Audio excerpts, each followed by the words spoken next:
আমরা কথা দিচ্ছি, আমরা নির্বাচনের আগে যা বলেছি তা বাস্তবায়ন না হওয়া পর্যন্ত আমাদের লড়াই অব্যাহত থাকবে।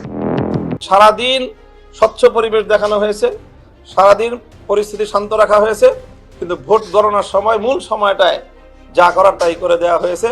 তারা মনে করেছে তাদের জায়গা থেকে যে তারা বিজয়ী হয়েছে, এখন তারা আরেকটা স্বৈরাচার কায়েম করবে, নব্য স্বৈরাচার হবে। আমাদের নেতাকর্মীদের গায়ে স্পর্শ করার আগে সেটা আমাদের শরীরের উপর দিয়ে যাইতে হবে। প্রয়োজন হলে আমরা কালকে থেকে আবার রাজপথে নামবো।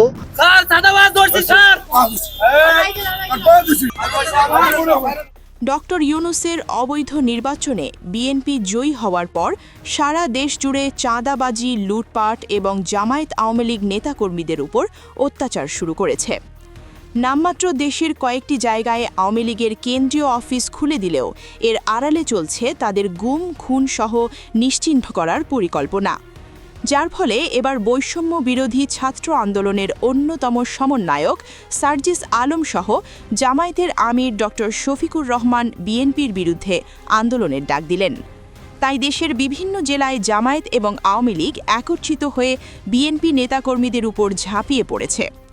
তাদের শুধুমাত্র একটাই টার্গেট, ক্ষমতালোভী তারেক রহমানের পদত্যাগ করিয়ে আবারও সুষ্ঠু নির্বাচন করে শেখ হাসিনাকে ফিরিয়ে আনা।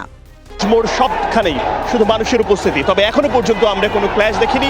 পুলিশ ও পাশটাতে দেখতে পাচ্ছেন যে পুলিশের কর্মীরা, যে পুলিশ যারা সদস্যরা রয়েছে তারা এক পাশে রয়েছে, তাদের মতো করে তারা রয়েছে। এখনো পর্যন্ত আমরা পুলিশের সঙ্গে জামাতে ইসলামের কিংবা এই ছাত্র শিবির যারা এখানে স্লোগান তুলছেন কিংবা